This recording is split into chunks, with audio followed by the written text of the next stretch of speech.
अस्सलाम नाज़रीन, मैं हूं रमशा कंवर और आप देख रहे हैं प्रोग्राम न्यूज़ डाइट। इस वक्त हम देख रहे हैं कि डॉलर जो है वो अपने पर लगाकर उड़ रहा है और इस वक्त डॉलर की जो कीमत है ओपन मार्केट में जो क्लोज हुआ है डॉलर वो 285 तक पहुंच चुका है और ये बुलंद तरीन सतह है जहां पर डॉलर के प्राइस बढ़ चुके हैं। अगर गुज़िश्ता 3 दिनों की बात की जाए तो डॉलर की कीमत में जितना इजाफा हुआ है 25 रुपए तक का, 25 रुपए 17 पैसे तक का इजाफा हुआ है, जिसके बाद जो डॉलर की कीमत को भी पड़ लग गए हैं। सिर्फ और सिर्फ अगर आज की बात की जाए तो आज 18 रुपए तक का इजाफा देखा गया है। रुपए की कदर में अगर मैं कमी की बात की जाऊं तो आज की कीमत से ही सिर्फ 6.66% कमी देखी गई है। जो बैरूनी कर्जे हैं और IMF प्रोग्राम है उसके ऊपर अगर हम बात करें तो तकरीबन 3000 अरब डॉलर्स का जो फ़र्क है वो हमें पे करना होगा सिर्फ और सिर्फ डॉलर रेट फ्लक्चुएट करने पर। जो एक्चुअल अमाउंट है वो अपनी जगह है। इसके साथ साथ सिर्फ यही खबर नहीं है बल्कि अगर मैं बात करूं पाकिस्तान इन्फ्लेशन रेट की तो इस वक्त जो एक सर्वे किया गया कंज्यूमर प्राइस इंडेक्स की तरफ से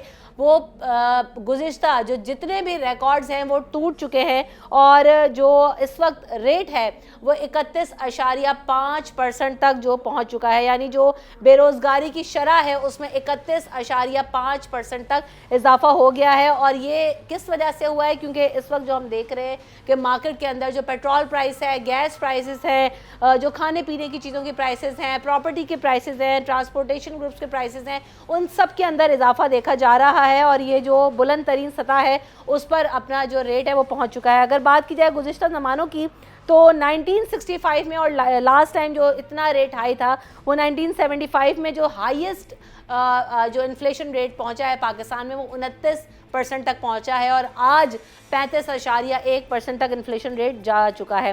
तो ये सारी सूरत हाल है, इस पर बात करेंगे और साथ साथ हमें वो भी देखना होगा कि जो मॉनेटरी पॉलिसी है उसके हवाले से भी खबरें आ रही हैं कि उसमें 2% तक इजाफा होने का इम्कान है। शरह सूद में अगर 2% तक इजाफा होता है तो ट्रेड के ऊपर खासा फ़र्क आ जाएगा, बैंकिंग सेक्टर के ऊपर और जिससे जुड़ी तमाम चीज़ें हैं उसके ऊपर 2% तक फ़र्क आने के बाद जो शरह सूद है वो 19% और 20% तक जा सकती है।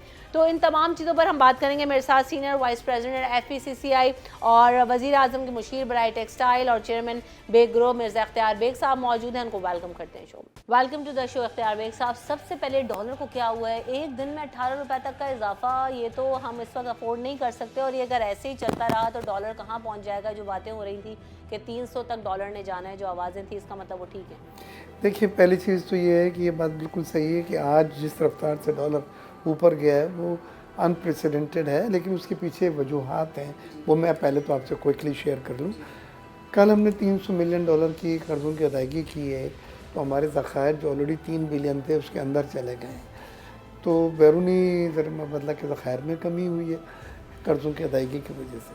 दूसरा, ये मॉनेटरी पॉलिसी का भी प्रेशर है। इसमें कहा जा रहा है कि 2% कम अज़ कम हुकूमत ने एग्री कर लिया है कि हम डिस्काउंट रेट बढ़ाएंगे। ये डिस्काउंट रेट वो बढ़ाते हैं अफरात ज़र को कंट्रोल करने के लिए, लेकिन बढ़ा के डिस्काउंट रेट 17% था, अब 19% का इन्होंने IMF से वादा करा है। जब 19% स्टेट बैंक का रेट होगा तो बैंकों के लैंडिंग रेट कम से कम 2% ज़्यादा होते हैं, 20 और 21% होता है। 21% में कोई बिजनेस नहीं है जो अपने लिए भी मुनाफा कमाए और बैंक को भी अदा है, ये डिफ़ॉल्ट होना उन्होंने। उसके बाद जो चीज़ ज़्यादा तकलीफ दे है वो मुल्क में सियासी अनसर्टेनिटी है। किसी के समझ में नहीं आ रहा हम किस तरफ जा रहे हैं। IMF के खुद समझ में नहीं आ रहा है कि हम किस हुकूमत के साथ साइन करेंगे एग्रीमेंट। केयर टेकर की बातें हो रही हैं, कोई कह रहा है कि जी इलेक्शन की डेट अनाउंस हो गई है, कोई कहता है कि जी असम्बलियाँ डिज़ोल्व हुई हैं, कोई कहता है कि जी इलेक्शन की तैयारियां करें। तो एक अजीब क्योस है और ये बहुत बड़ा एक फैक्टर है जो हमारी माशी सूरत हाल को बहुत उसने हिला के रख दिया।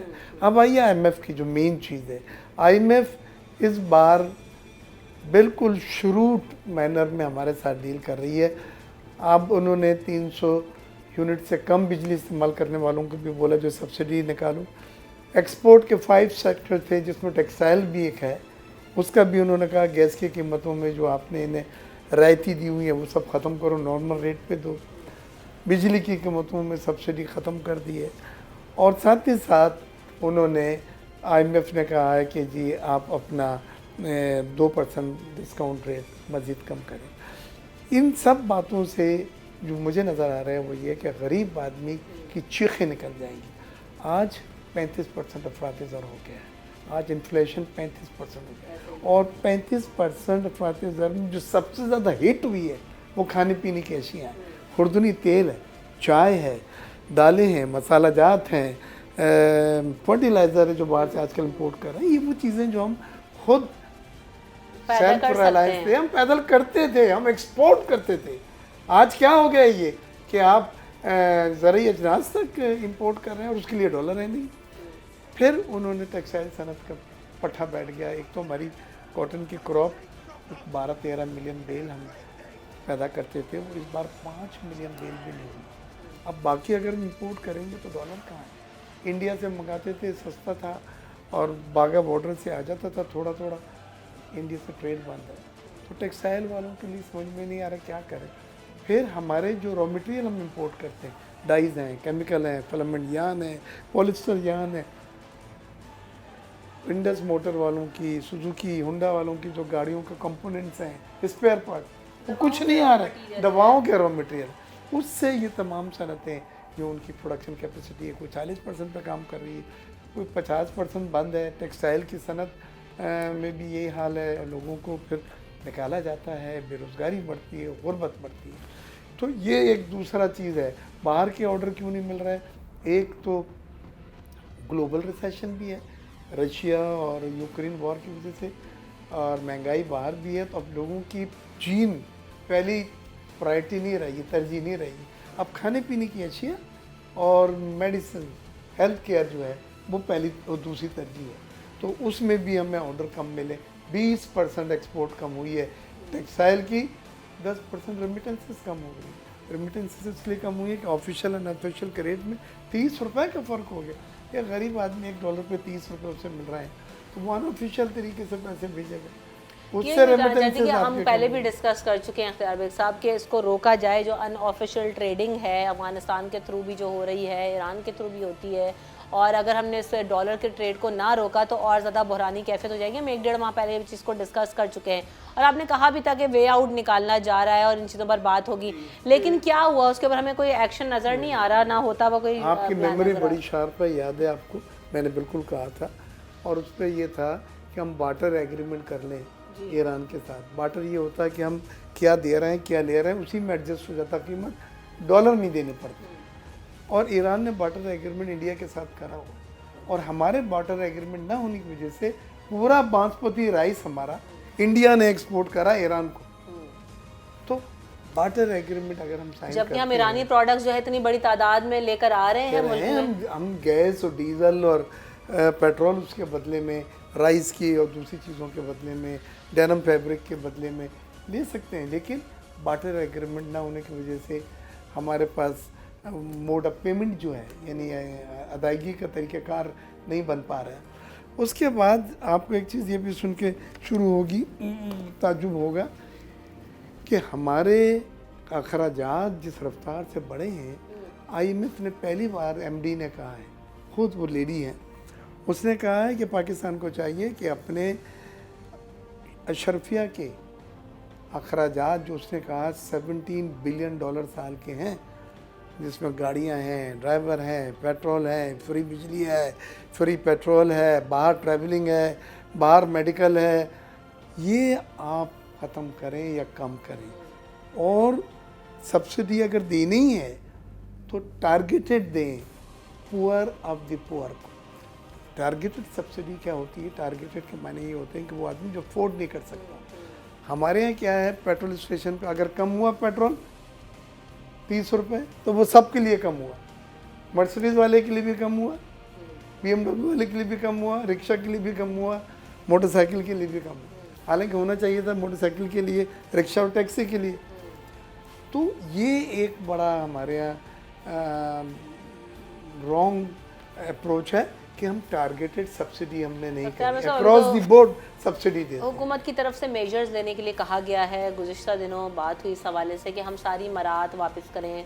तमाम वुज़रा को कहा गया है कि सिंपल लिविंग पर आएँ और अपने जो लॉजेस हैं वज़ीर आज़म ने ऐलान किया था, 9 मिनिस्टर उनके साथ थे, लेकिन उसको अमल दरामद। मैं यही सवाल कर रही हूँ कि अमल। और फिर दूसरे अभी कुछ ही दिन पहले, 1-2 दिन पहले ही मेरी नज़र से खबर गुजरी, मैं एग्जैक्टली तो मुझे फिगर नहीं है, लेकिन राउंड ऑफ कर लें तो तकरीबन 25 अरब रुपए के जो दौरे हैं वो अब तक ये जो सिर्फ 8 माह के अंदर हुकूमत कर चुकी है। उसके अलावा जो एक्सपेंसेस हैं, ट्रैवलिंग अलाउंसेस हैं, ये सब चीज़ें उसमें अगर शामिल कर ली जाए तो और ज़्यादा एक्सपेंस बढ़ जाता है। तो इस वक्त तो हम अफोर्ड नहीं कर सकते, ये ना हमारी हुकूमतें अफोर्ड कर सकती हैं। तो ये क्या वजह है? ये मेजर्स लेने के लिए तैयार नहीं है, चाह नहीं रहे हैं, या देखिए हमारे यहाँ एक बड़ा बदकिस्मती है कि पॉपुलर डिसीजन और गैर मकबूल फैसले, ये दो लफ्ज़ हमारे यहाँ चलते हैं।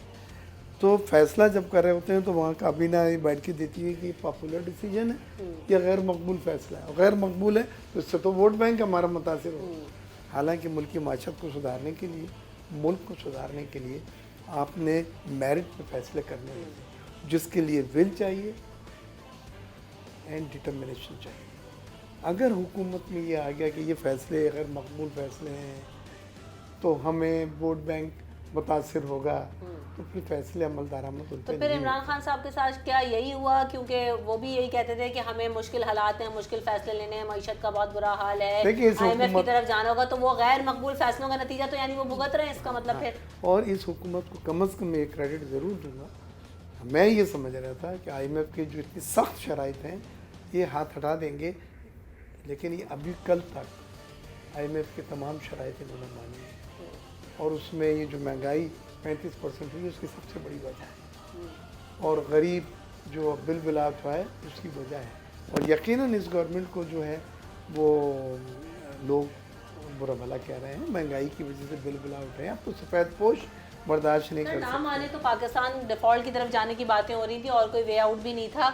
अभी मॉनेटरी पॉलिसी को भी ज़रा सा डिस्कस कर लेते हैं। अगर 2% तक इजाफा हो जाता है, 19% या 20% तक जाती है शरह सूद, तो क्या होगा, उसका इम्पैक्ट क्या होगा? देखिए अभी शरह सूद स्टेट बैंक की जिसको पॉलिसी रेट कहते हैं या डिस्काउंट रेट कहते हैं वो 17% है, बढ़ के 2% IMF का कम से कम और बढ़ा है, जब जाके अफरात ज़र आपका कुछ कंट्रोल होगा। ये बढ़ता जा रहा है, 35% आज हो गया।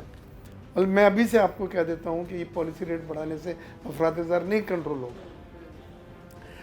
तो जब 19% स्टेट बैंक का है तो फिर बैंक जो कस्टमर से लेंगे वो 20 और 21%, उनको 1-2% कुशन होता है जो वो अपने अखराजात के लिए लेते हैं। 21% मार्कअप पे कोई बिजनेस काम नहीं कर सकता। आप कैसे 21% प्रॉफिट जनरेट करें और फिर बैंक को वापस दें और अपने लिए भी आप उसमें रखें? ये नहीं हो सकता। लिहाजा सनत सुगड़ी, और इसमें ये समझ लीजिए कि हमने कुछ गलत फैसले किए हैं जो आज भुगत रहे हैं। वो मैं क्विकली आपसे शेयर कर लूँ, बहुत पॉलिसी स्टेटमेंट है ये।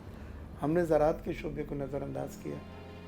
ज़राअत हमारी स्ट्रेंथ है, हमारे यहाँ मेहनत कुछ किसान है, सबसे बड़ा आपाशी निज़ाम है, फर्टाइल लैंड है, ज़रखेज़, और 365 दिन सूरज है। हमने उसको छोड़ दिया सेक्शन। हमने मैन्युफैक्चरिंग को भी नज़रअंदाज करा, इंडस्ट्री बंद हो रही है। हमने फ़रोग के क्या चीज़ दी है? Service sector. इंपोर्ट किया, सप्लाई कर दिया, उसमें ना जॉब क्रिएशन होता है, ना एक्सपोर्ट होती है, ना डॉलर आता है। तो दो वो सेक्टर, इकोनॉमी के 3 सेक्टर होते हैं, ज़राअत, मैन्युफैक्चरिंग, सर्विस। आपने 2 सेक्टर को तो बिठा दिया। 20% ज़राअत है टोटल, अभी 20% मैन्युफैक्चरिंग सनत है, 60% आपकी जो है वो सर्विस सेक्टर है। इंपोर्ट हो रहा है, मार्केट में सप्लाई कर रहे हैं, डॉलर होगा तो इंपोर्ट होगा ना। तो अब पाबंदियाँ लगाई हैं। लेकिन आपको पता है कि 1 साल पहले 80 बिलियन की इंपोर्ट थी और 30 बिलियन की एक्सपोर्ट थी। 50 बिलियन का तिजारती खसारा। उस 50 बिलियन से अरिमशा पूरे डॉलर के ज़खायर चट हो गए। हमारी जो भी थे 15-20 बिलियन डॉलर वो सब ख़त्म हो गए, क्योंकि आपका खसारा 48 बिलियन तिजारती खसारा हो गया। अब इन्होंने पाबंदियाँ लगाई हैं, पुरताइश अशिया पे लगाई हैं, रेगुलेटरी ड्यूटी, लेकिन उसमें खाम मालूम पे भी ये जो मराहतें कम करने का आया है जो शहबाज शरीफ साहब ने दिया है, इससे इन्होंने कहा 200 अरब कम होंगे। तो ये 170 अरब तो हमसे, आपसे, आवाम से लिए जाएंगे, और ये 200 अरब अगर इस पर अमल दरामद हुआ तो ये ब्यूरोक्रेसी। और मेरे ख्याल से नैब को भी ज़रा एक्टिव हो जाना चाहिए, और जो पैसे पकड़े जा रहे हैं, जो घरों से करेंसियाँ और डॉलर्स निकल रहे हैं, ज़रा बड़ी तादाद में निकल जाएं तो मेरे ख्याल से तो आधा IMF का खर्चा और कर्जा जो है वो ऐसे भी उतारा जा सकता है। बहुत गैर यकीनी की सूरत हाल है। आपने भी यकीन बहुत सारी तजावीज़ दी हैं, लेकिन इख्तियार साहब बात वही है कि इन सारी जो एग्रीकल्चर की बात इमरान खान साहब भी आए थे, बड़ी शद्दोमत के साथ हुई, टूरिज़्म को फ़रोग देने की बात बड़ी शद्दोमत के साथ हुई कि हम इन चीज़ों से पाकिस्तान की इकॉनमी को इस्टेब्लिश कर सकते हैं और वाकई कर सकते हैं। हमारे सामने मलेशिया का मॉडल हमसे छोटा है, लेकिन हमारे सामने तमाम चीज़ें मौजूद हैं कि उन्होंने किस तरह से तरक्की की और किन चीज़ों को अपनाया, तो आज वो कहाँ है, उनकी मईशत कहाँ है और हम कहाँ पर मौजूद हैं। सोलर प्लान्स, एनर्जी, इन सब चीज़ों को इस्तेमाल करते हुए हम बहुत सारी चीज़ों को ओवरकम कर सकते हैं। लेकिन देन अगेन कि हम उस सियासत के खौल से बाहर नहीं निकल रहे। हम एक इलेक्शन के बाद दूसरी इलेक्शन की तैयारी और एक सीट के बाद दूसरी सीट की तैयारी से निकलें तो हम मुल्क की मईशत को सहारा देने का सोचें। Long term plan, long term policies की ज़रूरत है, लॉन्ग टर्म कुर्बानियों की ज़रूरत है, तो शायद मुल्क बहरानी कैफियत से निकल सकता है। ब्रेक के बाद हाजिर होंगे।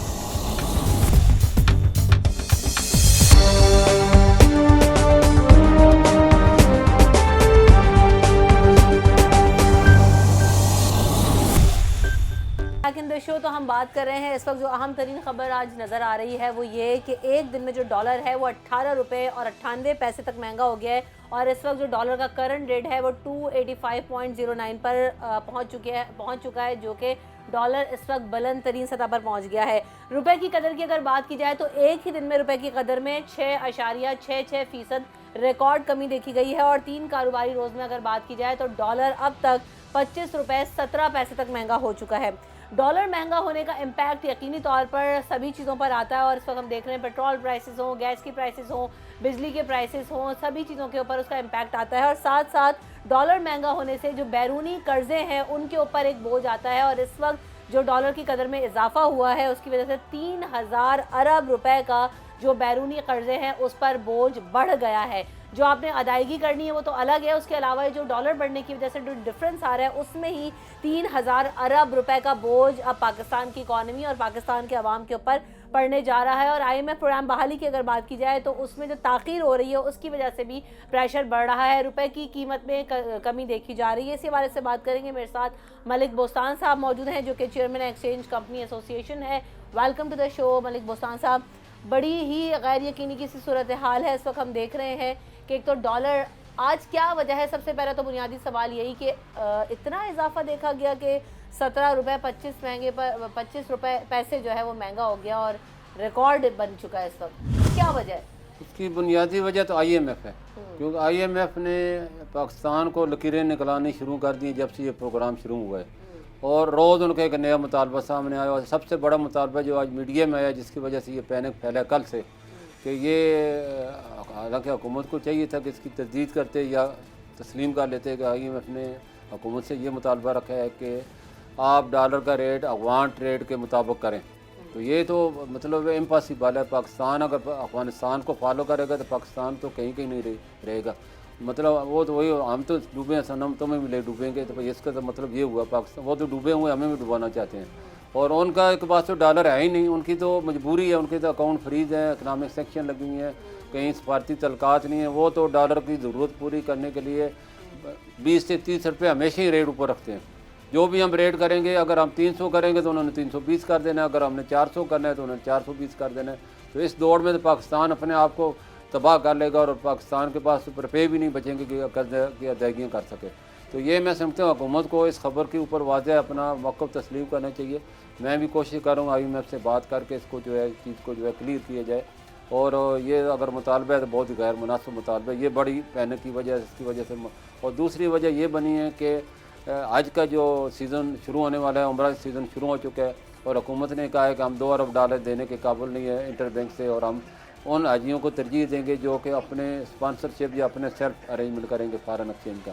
और इसके अलावा हो सकता है ये पूरे का पूरा कोटा जो है ट्रैवल को इनको दे दें प्राइवेट टूर ऑपरेटर को। तो यानी गवर्नमेंट का कोटा इस दफ़ा नहीं होगा?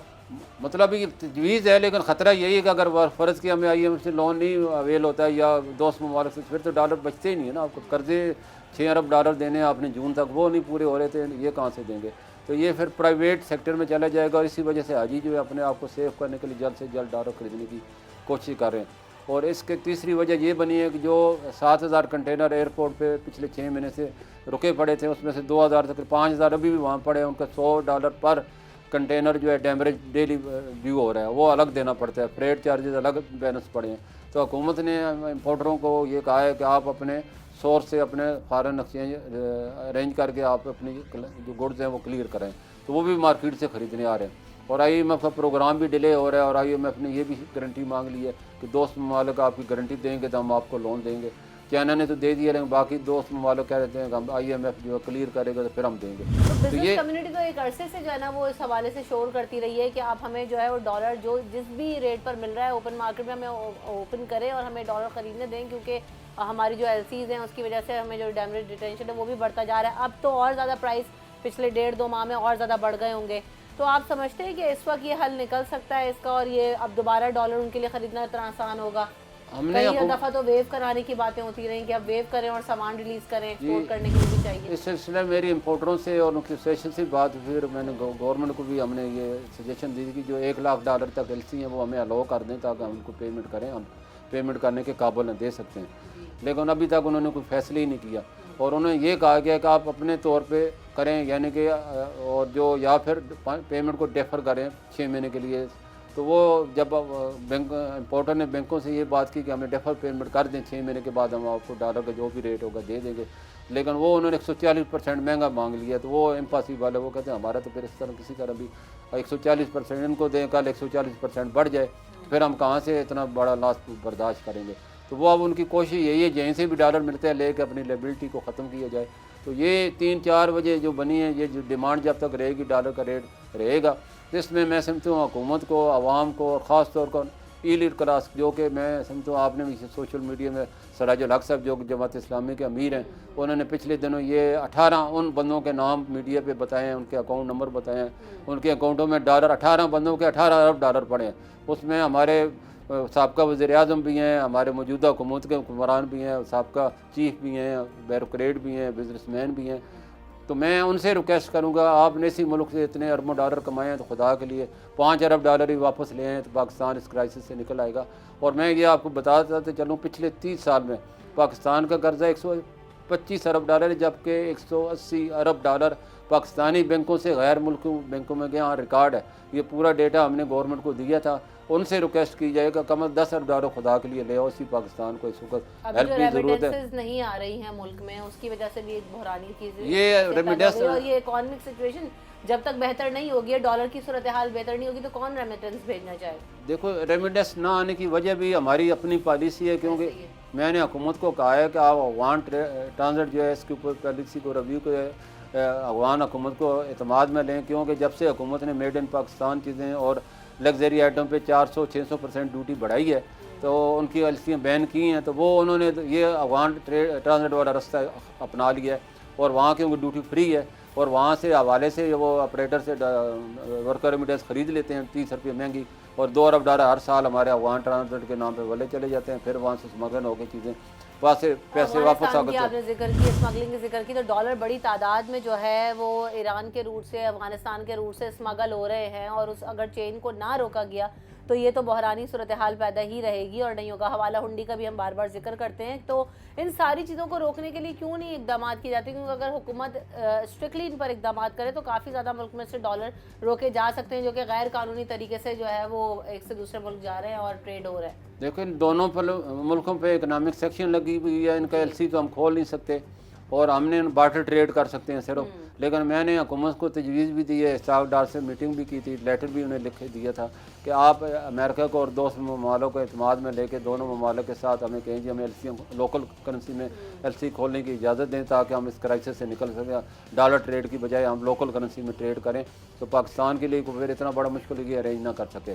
और हम अगर 3-4 कंट्री जो है, चाइना है, इंडिया है, पाकिस्तान है, अफगानिस्तान है, हमारे 50 अरब डॉलर इन कंट्री से जो है सेटल हो सकते हैं, और हमें अपनी ज़राअत को प्रमोट करना होगा, फी एकड़ पैदावार बढ़ानी होगी। हम 18-12 अरब डॉलर की चीज़ें तो सिर्फ खाने पीने की चीज़ें मंगा रहे हैं। तो मैं समझता हूँ आवाम का, और ख़ास तौर उन लोगों का जिन्होंने घरों में डॉलर रखे हुए हैं और बाहर के बैंकों में रखे हुए हैं, इसी मुल्क से आपने कमाया, पाकिस्तान की हेल्प करें और डॉलर वापस लेके आएँ। ओवरसीज़ पाकिस्तानी जो कि 1 करोड़ हैं, $200 हर महीने अगर फालतू भेजें तो $2 अरब हमारे पास एक महीने में फ़ौरन आ सकते हैं। तो उनसे मैं रिक्वेस्ट करूंगा, आपको रेट भी अब तो गवर्नमेंट मार्केट के मुताबिक दे रही है, तो आप यहाँ लेके लेना बेचना नहीं चाहते तो बैंकों में रखें, 8% आपको इंटरेस्ट भी मिलेगा, जो कि पूरी दुनिया से सबसे ज़्यादा इंटरेस्ट सबसे है। पहले तो आवाम से पहले हमारे जो हुक्मरान है, जो पैसा पकड़ा जा रहा है, अभी कल परसों भी जो एक रेड हुई पंजाब में और उसमें गैर कानूनी करेंसी, गैर मुल्की करेंसी, पाकिस्तानी करेंसी करोड़ों रुपए की तादाद में निकली, डॉलर जो है वो लाखों के मद में निकले। तो वो सब चीज़ें हैं हमारे पास रिजर्व में, लेकिन वही वाली बात है कि शो मनी नहीं, वो ब्लैक मनी है, कहाँ से आ रहा है पैसा, किधर जा रहा है। आपने जिक्र किया वस्तान साहब के साथ, डार साहब से भी आपकी मुलाकात हुई। जब डार साहब आए थे तो बड़े कॉन्फिडेंट थे कि डॉलर की सिचुएशन जो है और सूरत हाल बेहतर हो जाएगी और स्टेबल हो जाएगा, इकोनॉमिक कंडीशन को बहाल करने के लिए डार साहब बड़े एक्सपीरियंस आदमी और संभाला दे देंगे। तो ये एकदम से इतना कोलैप्स क्यों नज़र आ रहा है इस वक्त? क्या वो किसी सिस्टम और पॉलिसी के तहत काम नहीं कर रहे या क्या वजह है? जो बैकलॉग की बातें होती हैं, पिछली हुकूमत, IMF, बस वही वाली बातें दोहरा रहे हैं। देखो, उनके नाम की इतनी क्रेडिबिलिटी की, डॉलर जो है 15 रुपये गिर गया था उनके चार्ज लेने तक, लेकिन बैड लक जो ही उन्होंने चार्ज लिया फिर बढ़ना शुरू हो गया, क्योंकि हालात वैसे नहीं थे जो पिछले दौर में थे। 98 में पाकिस्तान का इंपोर्ट बिल सिर्फ $500 मिलियन था, 2014 में $3 अरब था, अब $8 अरब है। अब उस वक्त तालिबान की हुकूमत नहीं थी, वहाँ नेटो फोर्सेस थी, हर महीने उनको $3 अरब सपोर्ट फंड आता था जो कि उनके काम आता था और हमारे काम भी आता था, लोग हम वहाँ से बेचने आते थे। अब उल्टे है, वहाँ जा रहा है, वहाँ से आ नहीं रहा। तो ये सारी चीज़ें, और पाकिस्तान का इंपोर्ट बिल इतना बढ़ चुका है कि उस पर काबू, सिर्फ एनर्जी का बिल $3 अरब है और हमारे ज़राअत का बिल जो है वो $12 अरब है साल का। तो हमें यानी कि $1 अरब हर महीने वो देने पड़ते हैं, $4 अरब तो सीधे सीधे आपको यही निकल जाते हैं। तो हमें अब जाके पूरे अपने आप को वैल्यू एडिड में आना होगा, एक्सपोर्ट बढ़ानी होगी, अपने ज़राअत को प्रमोट करना होगा। और इसी तरह IT जो हमारा बहुत बड़ा सोर्स है, 40 लाख पाकिस्तानी जो हैं नौजवान जो कि बैठे हुए हैं, उनको IT की अगर हम ट्रेनिंग देते हैं तो हम एक दिन में हमारे पास फॉरेन एक्सचेंज आ सकता है। लेकिन इंडिया की मिसाल सामने है, उसके 180 अरब डॉलर ने सिर्फ IT से कमाया है, तो हम कम $10 अरब तो आराम से कमा सकते हैं। फ्रीलांसिंग का दौर है, हाँ, फ्रीलांसर IT में लोगों को ट्रेंड करें, एक नेट देने और एक लैपटॉप लैपटॉप देने और लोगों को थोड़ा सा और नो देनी वैसे है। इन्फ्लेशन रेट जो है वो 35.1 पे पहुंच गया, रिकॉर्ड सतह पे पहुंच गया। हाँ, तो उसके लिए तो जरूर ये अल्लाह ने ऐसा हमारे पास सोर्स है, 60% नौजवान है, इनको हम मोटिवेट करके ट्रेंड करके फ़ौरन एक दिन में कमाई शुरू हो सकती है। तो कहीं 15 जॉब्स ऐसे ही हैं कि पूरी दुनिया में ज़रूरत, 5 लाख सिर्फ IT एक्सपर्ट जापान की ज़रूरत है जो कि $2000 हर पर मंथ देने को तैयार है। अब तो ऐसा दौर है कि घर बैठ के भी आप सर्विस कर सकते हैं। और पाकिस्तानी में इसमें ऐसे नाम भी शामिल हैं जो कि टॉप 20 पाकिस्तानी को जो कि महीने के $5 से $6000 कमा रहे हैं और वो बड़े अच्छी कमाई कर रहे हैं। और उन्होंने उसको बाकायदा, उनको मीडिया भी आ रहे हैं और फेसबुक पे भी उनके नाम आ रहे हैं, तो उनसे भी हम मोटिवेशन ले सकते हैं। बिल्कुल ऐसा ही है। तो फौरी तौर पर एक तो इकदामात करने की ज़रूरत है और साथ साथ जो इन्फ्लेशन रेट बढ़ता जा रहा है उसको काबू करने की ज़रूरत है। तो बहुत सारे तरीके वस्तान साहब ने भी बताया कि जिन पर काम करते हुए डॉलर की सूरत हाल को बेहतर किया जा सकता है और मईशत की जो आप समझते हैं स्टेबिलिटी है वो डॉलर से जुड़ी हुई है, क्योंकि हम IMF प्रोग्राम का हिस्सा हैं। ब्रेक लेते हैं, ब्रेक के बाद हाजिर।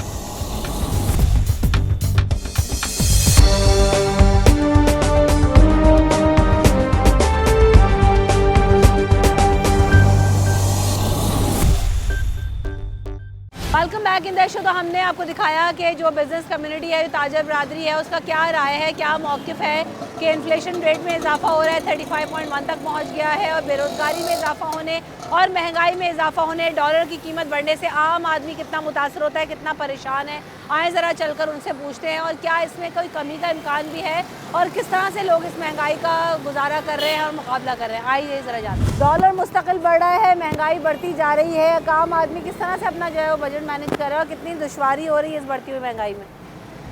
ये तो बस अल्लाह से दुआ ही कर सकते हैं, समझे ना। अल्लाह ताला करम करे गरीब लोगों पर और हमारे जो हुक्मरान हैं उनको अल्लाह हिदायत दे, इसके अलावा और कुछ नहीं कह। बेरोज़गारी की शरह में 35% तक पहुंच गई है, इतने लोग बेरोज़गार हैं, महंगाई अपने अरूज पर है, तारीख की बदतरीन जो है वो सतह पर पहुंच गई है बेरोज़गारी। तो किस तरह से आवाम कर रहे हैं, क्या काम करते हैं आप लोग? आवाम तो मर चुके हैं, आवाम मुर्दा हो चुके हैं इस वक्त। आवाम को जिंदा करने के लिए अब कोई नहीं है, जो था वो भी दुनिया से जा चुका है। एक मुशर्रफ साहब के टाइम में कुछ हमें लग रहा था कि कुछ अच्छा हो जाएगा, लेकिन अब कोई नहीं है, कोई ऐसा लीडर नहीं है जो आपको निजात दिलाएगा इससे। या तो हम गुलाम तर गुलाम होते चले जाएंगे, वैसे भी हम गुलाम हैं और गुलामी के ऊपर चले ये सब जाएंगे। IMF की जो शराइत हैं उसकी बुनियाद पर शराइत लगाकर जो है महंगाई में इजाफा किया जा रहा है, नए टैक्सेस लग रहे हैं, पेट्रोल की कीमतों में इजाफा हो रहा है, सब्सिडीज़ ख़त्म हो रही हैं, तो ये एक तरह की ग़ुलामी है और क्या है। बिल्कुल हम गुलाम हो चुके हैं। पहले कहते थे कि हम अमेरिका के ग़ुलाम हैं, अब हम अमेरिका से लेके सऊदीया से लेके चाइना तक के ग़ुलाम हो गए। हमें सबकी सुननी पड़ेगी अब। बेरोज़गारी में इजाफा हो रहा है, मुल्क कहाँ जा रहा है, किस कदर दुश्वारी है आम और गरीब आदमी के लिए। गरीब आदमी के लिए सबसे बड़ी मुश्किल है, और जो है ना लोग बेरोज़गारी की वजह से ख़ुदकशी पे करने के लिए मजबूर है। लिहाजा हुकूमत तो इस आवाम को देख रहे हैं, लेकिन फिर भी अपना सियासत खेल रहे हैं और किसी भी आदमी के साथ जो है ना तावन नहीं करवा रहा है। आगे से आटा, घी, चीनी हर चीज़ इतना ऊपर जा रहा है, लेकिन कोई पूछने वाला नहीं है। हम तो यही कहते हैं कि अमेरिकी के हवाले कर दे तो सही है। अभी ये लेन देखो, यहाँ से लेके आखिर तक खड़े हुए हैं सारे रक्शे वाले, ऊपर से पेट्रोल इतना ऊपर महंगा जा रहा है, कोई पूछने वाला नहीं है। तो कारोबार की क्या सिचुएशन है, सही है, बेहतर है, ख़राब है? हमारा कारोबार तो मोबाइल वैसे ही डॉलर से ज़्यादा चलता है। मोबाइल फ़ोन की आजकल ख़रीदो फ़रोख्त में वैसे ही इतने मसाइल हो गए हैं। हर मोबाइल फ़ोन पे जो मोबाइल फ़ोन 10,000 12,000 रुपये का मिलता था, वो आज 25,000 से 30,000 रुपये पे चले इतना गए। फर्क आ गया है, क्या मतलब वजह है? एक mobile, normal mobile, Android phone iPhone के बराबर हो गया, एक आम आदमी की नॉर्मल परचेज से बाहर हो गया है। जो 10-12 हज़ार रुपये का मोबाइल खरीदता था, आज उसको 25,000 में भी वो चीज़ नहीं मिल रही जो 10-12 हज़ार में मिल क्या वजह है इसकी? इसकी वजह यही है कि हुकूमत की नाकिस पॉलिसियाँ, डॉलर रुक ही नहीं रहा, ऊपर ही जा रहा है। और हमारे जो सागदार साहब आए थे, उन्होंने बड़ा दावा किया था कि वो 200 से नीचे लेके जाएंगे, लेकिन 200 थे, लेकिन अभी फ़िलहाल 300 नहीं 400 प्लस लग रहा है डॉलर। ऐसा ही है, उड़ान बढ़ता जा रहा है। कारोबार में लोग खरीदार आते हैं कि चलें, जितने कभी पहले तो लोग ले लिया करते थे, इस वक्त आवाम का कुव्वत खरीद है कि वो ख़रीद सकें? कुव्वत खरीद ही नहीं है ना। अब हमारे पास बहुत छोटी रेंज वाले ये यूज़ की मार्केट होती है। यहाँ पर लोग पहले 10,000 का 5,000 रुपये का मोबाइल ले लेते थे, लेकिन अभी यहाँ पर ऐसी पोजीशन आ गई है कि लोग हमें वो फ़ोन 20-20 30 हज़ार रुपये के बेच के जाते हैं, जो हम सेल करें, जो खरीदो फरोख्त से बहुत दूर हो गया। कैसे आवाम अपना गुजारा कर रहे हैं आजकल? कैसे कर रहे हैं? बस बच्चों का पेट काट के कर रहे हैं, और क्या करेंगे। महंगाई इतनी कर दी है, सही बात है। बेरोजगारी की शरह में 35% तक इजाफा हो गया है, तो आप लोगों के पास कारोबार और वसाइल है नहीं, तो देख रहे नहीं कितनी मार धाड़ चल रही है, चोर कर रहे हैं लोग अपने बच्चों का पेट पालने के लिए, इसीलिए हो रहा है ये सब। अगर महंगाई कम करेंगे तो लोग क्यों करेंगे? सही बात है, नौकरियाँ भी नहीं है, तो नौकरियाँ चोरी कर करके बच्चों का पेट पालेंगे ना। बहुत से तो अपने बच्चों को मार भी रहे हैं, देख रहे हैं कैसे कैसे हादसे हो रहे हैं, इसीलिए ही हो रहे हैं। 35% तक इजाफा हो गया है। स्ट्रीट क्राइम की सूरत हाल हमारे सामने है, दिन ब दिन महंगाई बढ़ती जा रही है। आम आदमी के लिए कितनी मुश्किल है, हुकूमत को इस चीज़ का अंदाज़ा है? लाजमी सी बात है, हुकूमत को अंदाज़ा क्यों नहीं होगा? हुकूमत तो करवा रही करे, और कौन करवा रहा है? महंगाई कौन करवा रहा है? आवाम करवा रही है, हुकूमत करवा रही है। आप क्या कहती हैं? रोज़गार के, मैं तो बिल्कुल इस बात से अग्री करती हूँ, रोज़गार के मौके हैं आवाम के पास कि अब नौकरियों को निकले, तनख्वाहें ऐसी हैं कि जो है 300 रुपये पेट्रोल भी खरीद लें। ये तो आप लोगों को चाहिए कि हुक्मरानों को कहें कि ये जो गरीब आवाम है, इनकी तनख्वाहों में जब पूरा नहीं होगा तो ये क्या करेगी आवाम? ये तो आप लोगों का काम है ना। आवाम कैसे गुजारा कर रही है? मैं आवाम में यही तो पूछ रही हूँ। आवाम गुजारा कैसे करेगी? जाहिर सी बात है, क्राइम करेगी, जराइम करेगी, और क्या करेगी? क्या कि इस बढ़ती हुई महंगाई का एहसास हमारे हुक्मरानों को है नहीं? आवाम हुक्मरानों को तो एहसास नहीं है। अगर एहसास होता तो हम लोग ऐसे रोड पे नहीं घूमते। अस्सलाम वालेकुम। इस वक्त जो सूरत हाल है, जो इन्फ्लेशन रेट है वो 35% से बढ़ गया है, बेरोजगारी की शरह में 70 इजाफा हो गया है। आपके सामने सब जो है रोड पे आ गए, सब लोग, हमारा खुद ही हाल है, देख लें आप, महंगाई इतनी बढ़ गई है। आवाम के लिए ना पेट्रोल सस्ता है, ना आटा। वही मैं बोल रहा हूँ, आवाम इतनी परेशान है कि खुदकुशी कर रहे हैं लोग। हम हमें खुद देख लो हमारा क्या हाल है, महंगाई इतनी बढ़ गई है। जो समझते हैं हुकूमतों की, जो सरकारी मुलाजिम है वो तो है ना घरों में, उनकी तो तनख्वाहें भी बढ़ी। वही बात है, बजट आया था तो तनख्वाहें बढ़ी है, आम आदमी की तनख्वाह बढ़ी है, सब कुछ बढ़ रहा है, लेकिन गरीब आवाम को क्या फ़ायदा हुआ? कुछ भी नहीं हुआ। सरकारी मुलाजिमों के इतने खर्चे हैं, जो गरीब आवाम देख के ना इंसान की टेंशन बढ़ेगी। 1,000 रुपये कमाने वाला इंसान वो क्या करेगा? 300 का पेट्रोल डलवाएगा, 200 का अपने बच्चों को दूध देगा। एक आम से डॉक्टर के पास जाओ 500 रुपये ले लेता है, 500 रुपये की मेडिसन है, 500-1500 रुपये कमाने वाला बेचारा कहाँ जाएगा? एक आम कंपनी में बंदा काम करता है, 10 से 25,000 रुपये उड़ा लेता है, ज़्यादा नहीं उठाता है। वो दुकानदार वगैरह हैं, इनके आप प्रॉफिट देखो। हर बंदा इस टाइम माफिया बना हुआ है, हर कोई इस टाइम माफिया बना हुआ है, हर किसी के अपने प्राइस हैं, कोई चेकिंग बैलेंस नहीं है हमारे मुल्क में। जिसकी लाठी है उसी की भेद है। आम गरीब आवाम पिस रही है चक्की के आटे में, कोई अपने हक की आवाज़ IMF नहीं के उठा सकता कर्जों है। का बोझ आवाम के IMF ऊपर डाला जा ये रहा आवाम है। पे डाल जो हमारे हुक्मरानों के पास डॉलर रखे हैं, जो गैर बैरूनी मुल्कों में बिल्कुल जायदादें बिल्कुल, ये हैं। जितनी जायदाद है यहाँ से लंदन मंदन में इन्होंने अपने बैंक अकाउंट वगैरह बना लिए, लिहाजा ये सब पाकिस्तान लेके आएंगे तो कर्जा हमारा ऑटोमेटिक माफ़ हो जाएगा। ये आवाम पे बोझ डाल दिया, हमारे तक कर्जा करें, ये करें वो करें। ये आवाम का कोई कसूर नहीं है, सिर्फ यही कसूर है इमरान खान को हमने वोट क्यों दिया था, उसकी सज़ा हम लोग से आज तक ली जा रही है अभी तक। ये सारे हुक्मरान करप्ट हैं, ये अपने सारी अय्याशियाँ बंद कर दें। अपने हुक्मरान जो जितने भी हैं सब एक पेज पे खड़े हो जाए, आपस की बेसबाजियों में लगे हुए आवाम पिस रही है। जो बेचारा किराए के मकान पे गुजारा करने वाला 25-30 हज़ार रुपये तनख्वाह पे वो क्या करेगा? 8-10 हज़ार रुपये मकानों का किराया है, गैस बिजली का बिल, इंसान की ऐसी कमर टूट गई है। सरकारी हॉस्पिटल में जाओ धक्के खाओ, वहाँ मेडिसिन वगैरह नहीं है, पेट्रोल के आने बाहर जाने से के लिखो। खर्चे, पेट्रोल के खर्चे, गाड़ियों के खर्चे, एक पंचर हो जाए हमारी गाड़ी का 100 रुपये 150 रुपये पंचर वाला ले लेता है। इंसान के पास पैसे नहीं होते, अपने सेल फोन वगैरह NIC वगैरह ढकवा के जाते हैं उसके पास।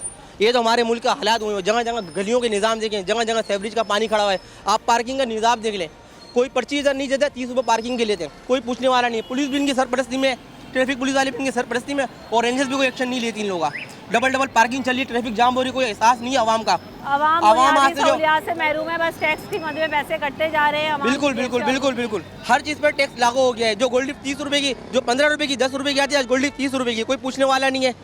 हर केबिन वाला अपनी मर्जी से दे रहा है चीज़, हर दुकानदार अपनी मर्जी से दे रहा है। कोई हमारा चेकिंग बैलेंस नहीं है, हमारे कमर्शियल हुकूमत हमारी सब सोई भी है। आवाम के ऊपर कोई हाथ रखने वाला नहीं है, सिर्फ खुदा के अलावा बस। 1% तक बढ़ गया है। इस कदर बेरोजगारी और महंगाई में इजाफा हो गया, आवाम के लिए तो जीना दूभर है आजकल। जी बिल्कुल, बस एक हुजूर पाक की फरमाते हैं कि जैसी आवाम होगी ना, उन पे हुक्मरान भी वैसे ही मुसल्लत होंगे।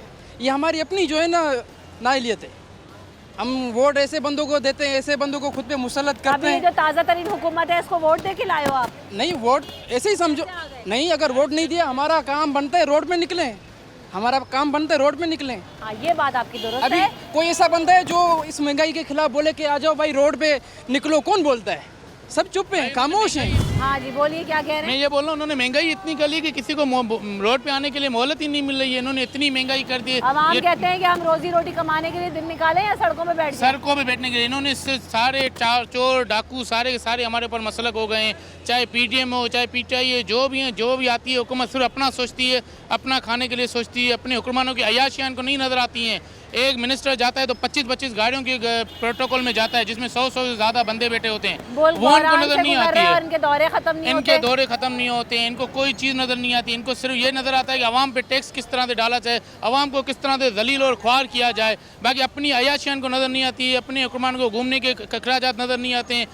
जो 20-20 लाख रुपए तनख्वाहें उठा रहे हैं, उनको 500-500 लीटर फ्री मिल रहा है, उनके यूनिट फ्री है, उनके गैस फ्री है, हर चीज़ फ्री है। और एक आवाम जो 500 रुपये दिहाड़ी कमाने वाली, उसके हर चीज़ के लिए टैक्स लगा हुआ है। जो चीज़ देखो टैक्स लगा हुआ है। दिया गया है कि अब जो IMF की सब्सिडी वापस लेनी है, इसीलिए जो है वो अब IMF की शराइत पूरी करनी है। तो आवाम से जो दी गई थोड़ी बहुत सब्सिडी किन चीज़ों पर आवाम को मिल रही थी, पेट्रोल की मद में, आटा चीनी पत्ती की मद में, वो भी आवाम से वापस चली गई है। हमारे हुक्मरानों की अय्याशियाँ मराद वापस करने का कहा तो गया, लेकिन कहाँ है वो अमली तकाजे? यहाँ घरों में छापे मारे जा रहे हैं मिनिस्टर्स के, तो आप देख रहे हैं कि अरबों रुपया जो है वो निकल रहा है, हज़ारों की तादाद में डॉलर्स निकल रहे हैं, गड्डियों की गड्डियाँ नज़र आ रही हैं। तो ये ज़रा जमा करें, असासे लाएँ और IMF का कर्जा उतारें और आवाम की जेब के ऊपर, आवाम की सैलरीज़ के ऊपर जो इंतहाई नाक़िस हैं, जो बेरोज़गारी से लड़ रहे हैं, जो महंगाई से लड़ रहे हैं, उनके ऊपर से ये बोझ उतारें। और खुदा रहा अब बस करें, बहुत हुआ, अब बस करें। अब आवाम में ताकत नहीं है, सकत नहीं है कि आप लोगों की नाक़िस पॉलिसियों का बोझ अब आवाम उठा सके। खुदा रहा कोई इक़दाम करें और लॉन्ग टर्म पॉलिसीज़ की तरफ जाएँ। ये आवाम बहुत भुगत चुकी है।